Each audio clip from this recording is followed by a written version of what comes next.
ও দরজা জানালা লাগানি আজ কমপ্লিট করলাম। ও রং ফাইনাল হয়েছে না, বার্নিশ হয়েছে,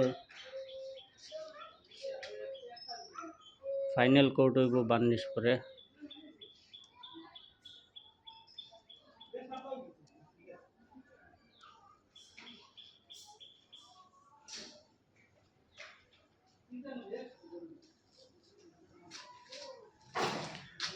যা রাউন্ড দুইটা পড়ছে, চৌকাট দুইটা রাউন্ড চৌকাট, আর এক রুমের সামনে পড়ছে ওই যে দরজা একটা দিয়া, আর ওই জানালা আবার তিন পাল্লা, তিনটা জানালার পাল্লা হিসেবে আবার